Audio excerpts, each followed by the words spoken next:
TiVo's new video trends report shows video bundles simplifying, total video spend dropping, sports fragmentation growing, and smart TV loyalty increasing. Listen on to learn more.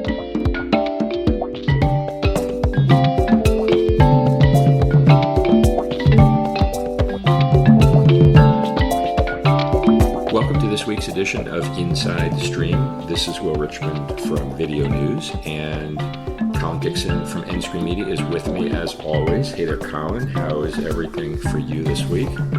It's good, Will. I've been had my nose buried in a lot of data reports in the last week. There's been a lot of new data released into the market. And I think that's going to be our principal interest today on the podcast. We're going to take a look at some of that data. But before we get there, I think there was a little bit of news this week. Not much going on, right? Yeah, I mean, next week is the new front, so I think we'll see a lot more news next week. But you had a bit of maybe pre-new front news from Samsung, right? I do. And one of the things that Samsung has really been focused on is building up its fast service called Samsung TV Plus. If you're a Samsung TV user, you are sure to know about this service because it is very much front and center in their experience. Whenever I turn on my Samsung TV, I am watching one of those channels, whatever channel I happen to have been watching last on Samsung TV Plus is usually playing. And they had an announcement last week that they had reached 700 channels, in the US. In the US alone, so that means they have a lot more when you look worldwide. And this week they announced that they are continuing to expand the availability of channels in Samsung TV Plus with a strong focus on sports. And they actually listed, I think, 5 or 6 new sports channels that they were adding to Samsung TV Plus. And that in particular, they were from major sports leagues, including LFL, the NHL, MLB, UFC, PGA Tour, Formula One, and FIFA. Now, I don't want you to get your hopes up, folks, of running to Samsung TV Plus to watch live NFL and NHL. You aren't going to see that. These are really focused on library games, so you might get sort of replays of recent games, but a lot of it is focused on what's gone on in the past, so they are showing full games. There's a lot of chat going on these channels as well. And that sort of sent me scurrying to look and see how many sports channels Samsung says it has. And it says it has 42 channels, which seems like a lot to me. There's several channels dedicated to combat sports like MMA and UFC. They have FIFA for me. Lots of soccer going on that channel. And they have something for everybody, or something for a lot of people at least. There's a game and fish channel, outside TV, drag racing. I noticed there was also Formula One. So there's a lot of channels in there, Will. As I say, almost all of them are showing past sports and past events. My big question here is, how the heck are people supposed to find these channels? Because they're really not advertising them in the interface that much. They certainly don't know enough about me and probably most viewers to be able to direct me to the channels that might interest me. The guide itself, it is organized by genre, so you can go down to the sports section and browse the 42 channels, but you can't search. You can favorite a channel, so if you actually do stumble on one you like, then you can favorite it, so you can access it through the favorites channels. But the search doesn't work with those channels. I've tried searching on stuff that I know is playing in those channels, and it doesn't find them for me. So my big question here is 700 channels, 42 sports channels, but how do I find them? How do I search them? It remains a huge challenge with FAST in general and with Samsung TV Plus in specific. So what would you recommend to them, Colin? What would I recommend? I recommend they invested a lot in their search, and that they just made it much easier for me to walk in and go, can I watch outside TV, or do you have any NBA, or so that I can make general requests like that using their voice control. Yep. And have it return me the channels that are there, making it very easy for me to find, and also making it easy for me to search for shows that appear in those channels. So you can search on shows, but it doesn't return me the channels that have that show. And I can't set reminders of a show that's playing on a channel that I might want to watch. So basically, beef search up and beef the guide up so that people can actually find the channels that might interest them. Good recommendations. And Samsung, if you're listening, that's free advice from Colin. Okay, so what did you find this week? Yeah, so again, ahead of the New Friends next week, IAB released its 2025 digital video ad spend report. And IAB has been releasing these reports for some time now, and always, I think, really interesting to see a snapshot of the video market and also a kind of a near-term forecast. So highlights this year, digital video, which includes CTV, social video, and online video, is now about 60% of the total TV and video ad market. And that is up about 5x versus digital video share in 2020, so 5 years ago. Digital video was $64 billion in 2024, projected to go to $72 billion in 2025. And key driver of the increase is CTV, which was up 16% in 2024 to about $24 billion. And IAB is forecasting that's going to increase again another 13% in 2025 to $26.6 billion. And IAB said that in 2024, the increase was due in part to a number of different things: the actors and writers strike being over, programmatic self-service tools starting to be more developed, and of course more live sports moving to streaming, as you and I have talked about many times. Also thought it was interesting that IAB asked ad buyers what various channels for them had become must-buys. And very interesting, CTV is at the top of the list. 68% of buyers said that CTV is essential for their media plan, and that was followed by social video, which was cited by 62%.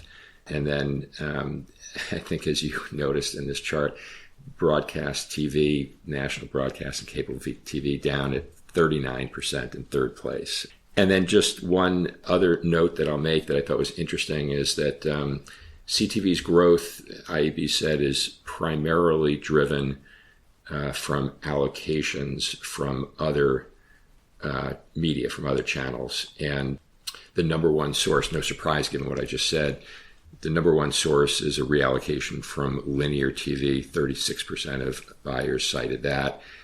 The same number, 36%, was cited for reallocation from social media, and then overall expansion of media and budgets was there as well. So those are some of the highlights that I picked up from the IAB's 2025 digital video ad spend report.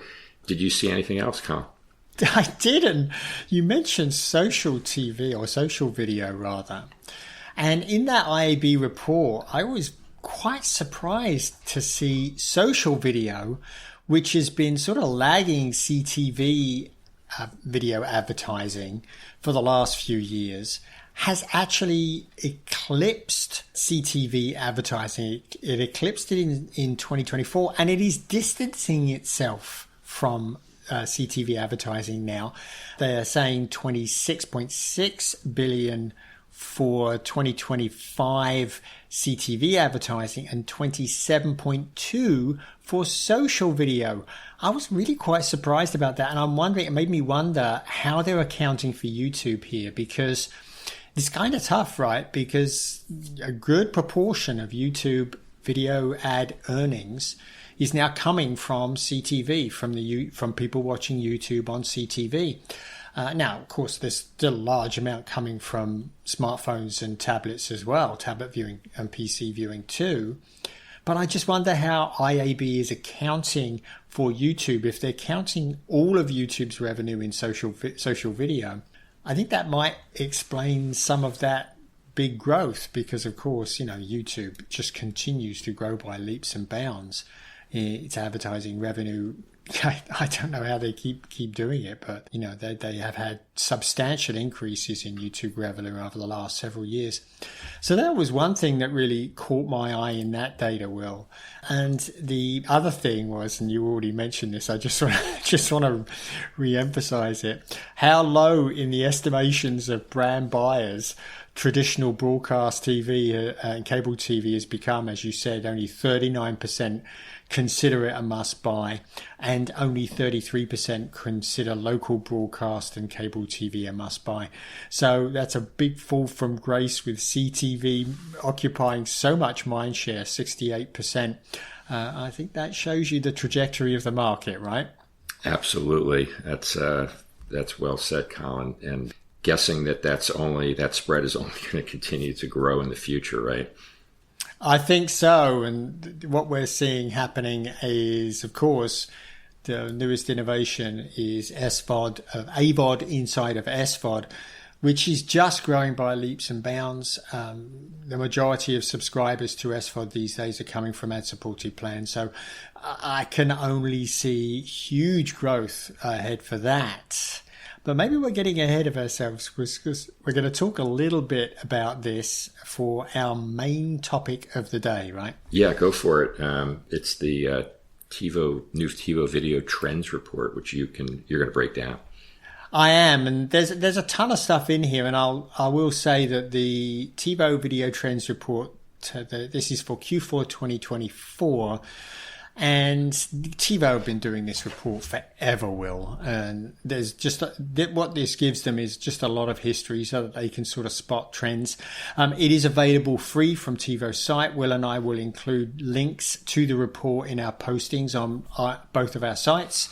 So just pop by either videonews.com or nscreenmedia.com and look for the posting for this particular episode of Inside the Stream. So maybe the good place to start is right at the beginning, and they really track the number of total TV services that we use. And when I say total, I really do mean total. So they're looking at fast services. They're looking at traditional pay TV, virtual MVPDs, SVOD services. So they're really looking across the whole gamut of services that we will be using on TV. And for the last few years, those have been climbing. The number of services that we have been using has been climbing until they reached their peak in Q4 2022 at 11.6. That's a remarkable number. 11.6 services we're using on a regular basis in Q4 2022. Well, we've been simplifying quite a lot since then. They fell to 11.1 in Q4 2023. And even further, 9.9 services in Q4 2024. So basically, we've cut back 1.6, 1.7 services since its peak. And that's, I think, is pretty significant, Will, because I think we've just become overwhelmed with the number of services that we're dealing with. And so I think a simplification was almost inevitable.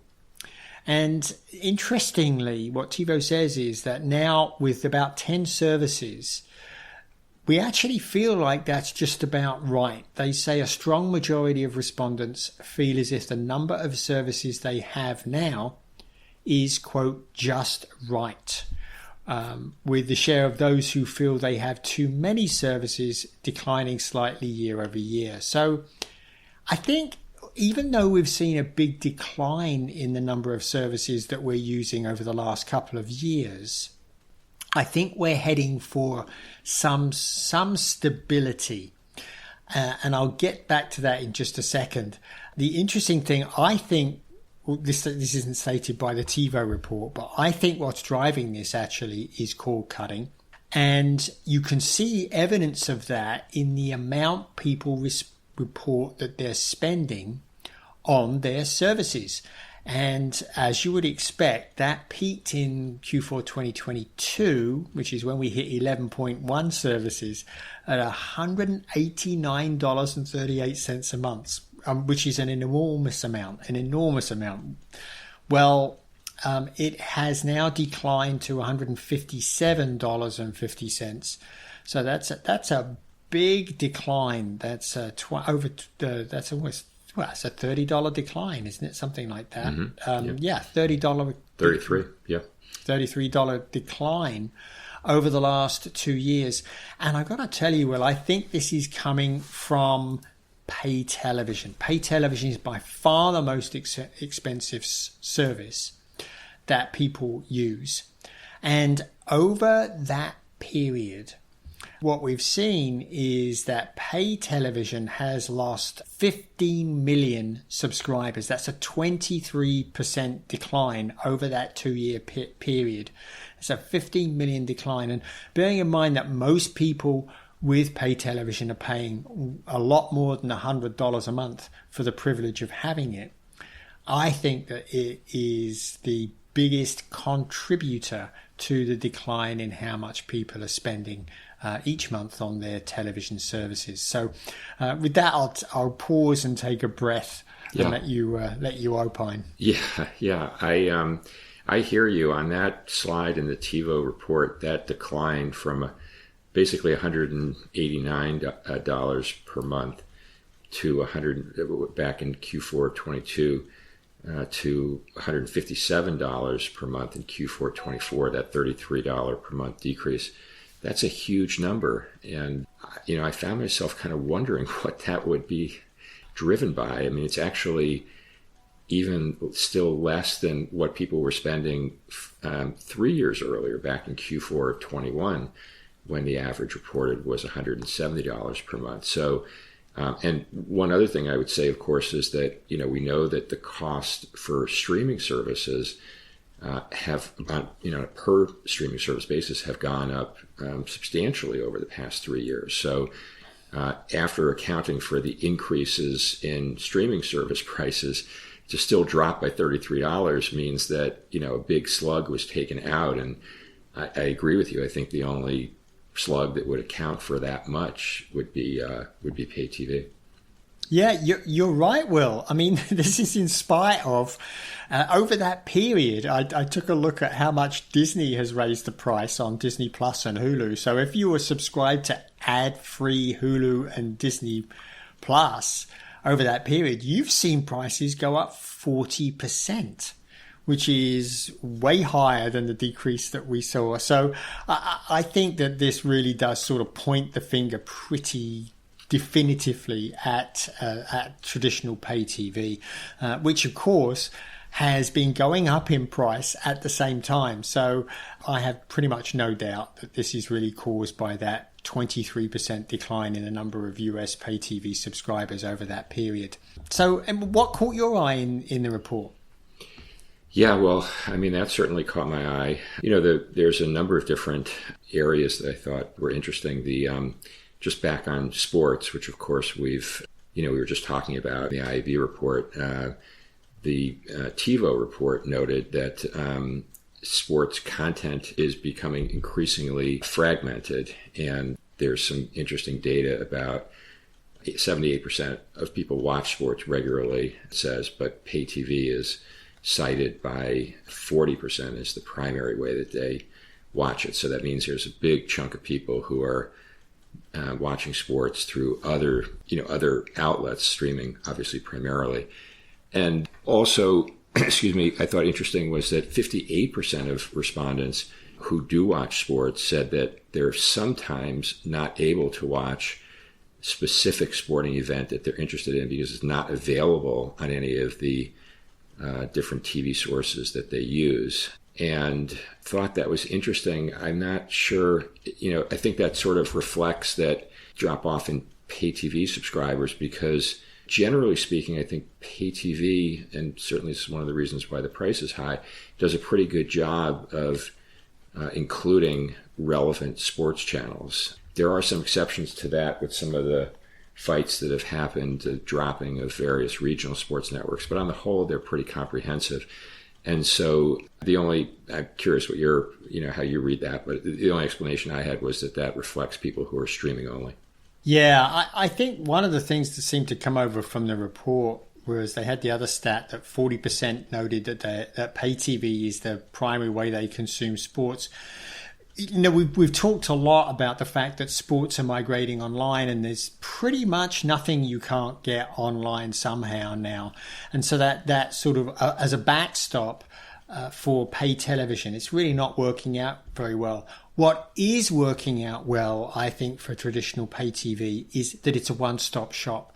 So, what this report makes a good point of is saying the sports are really fragmented now all over the place in streaming. But in pay TV, they're still pretty much all lumped together. You can find everything that you want to watch all lumped together in pay TV. Now, there's some exceptions to that. Of course, if you want NFL Sunday Ticket, you can't get that through traditional pay TV anymore. You have to go to streaming to get that. But, there's something to be said about being able to get on one system and search once for the game that you're looking for and find it. Yes. And I think the other thing that seems to be happening is that I think pay TV is doing a better job in surfing the sports to users.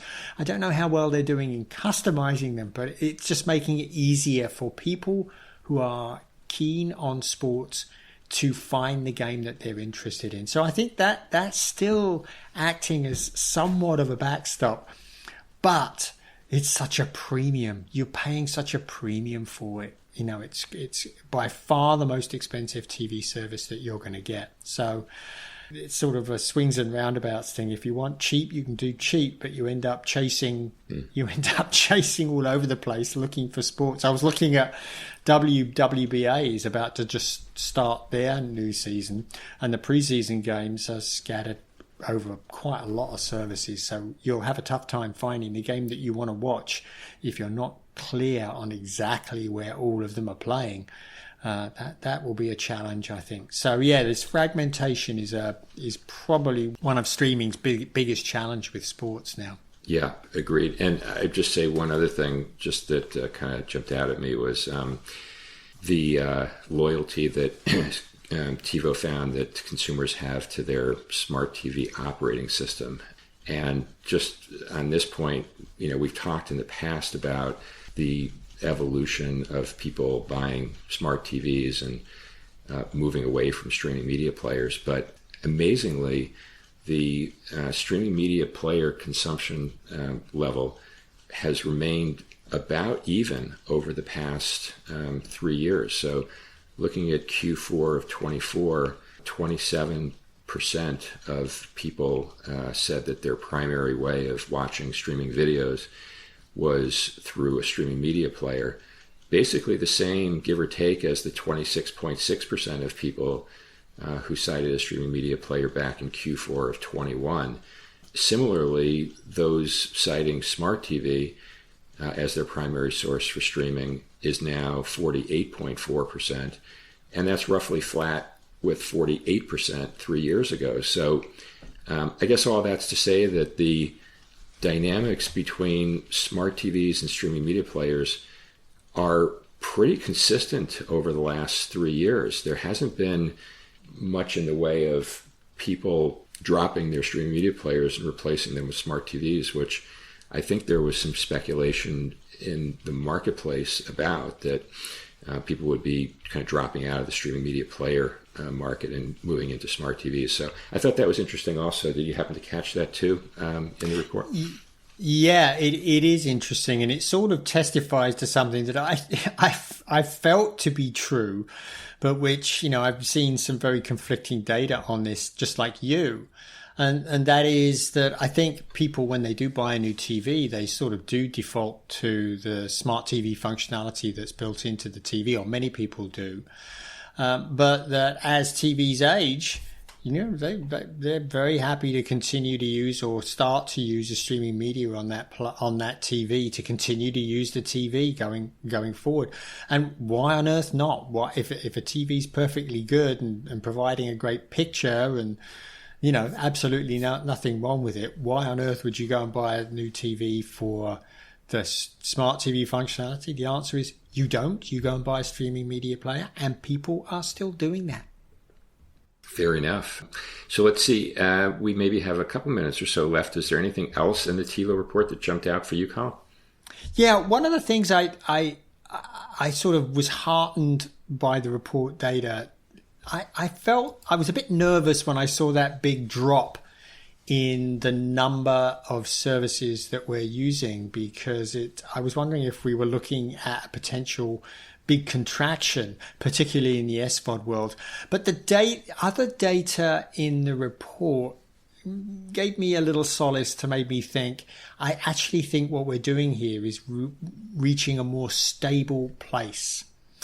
So these 10 services, as I said earlier, these 10 services seem, I think, to indicate that people are pretty happy with that number of services. That seems to be working for them. And so let's take a look at some of that data. The first was that, and we looked at this with Jonathan Carson and antenna data. One of the things that's happening here is that the difference between the number of people that say they've cancelled a service and added a service in the previous 6 months has continued to narrow. If you look back in Q4 2021, the difference between these two was pretty high. It was 9%. There was a 9% difference. But that has really narrowed to 3%. So what this tells me is that people are pretty happy with the number of services that they have.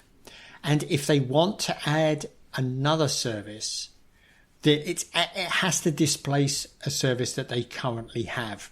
And they won't do that unless they're able to cancel and as it were, cancel one service and add another service into their subscription portfolio. The other thing that sort of suggests to me that things are stabilizing here is that the number of people that are evaluating their TV spending fell. And what TiVo says is 34.1% said they do not plan to evaluate their spending, which is down 6% since last year. So I think that really indicates that people are kind of comfortable with their spending and the number of services that they have, and they don't feel they have to evaluate their spending anytime soon.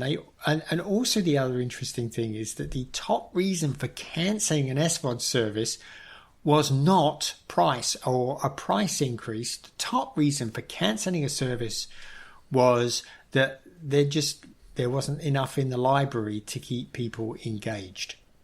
So those two things sort of give me hope that we're sort of reaching some sort of stability here in the number of services that people have. So that's good. That means that we're maturing, the market is maturing, and we're getting the services that we need to keep us happy in our television watching. Yep, I think that's well said, Colin. It's the market is maturing and people are, as you said, finding the services that they want and starting to stabilize around the number of them that they feel they need.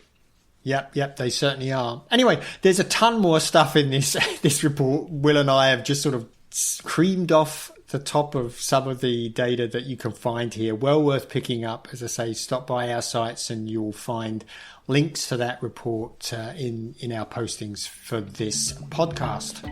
Absolutely, and I think that's all we have time for this week, Colin. So good chatting as always.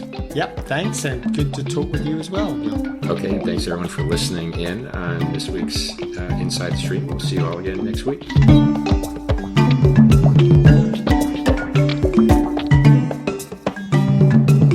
Inside the Stream is a production of In-Screen Media and Video News, all rights reserved.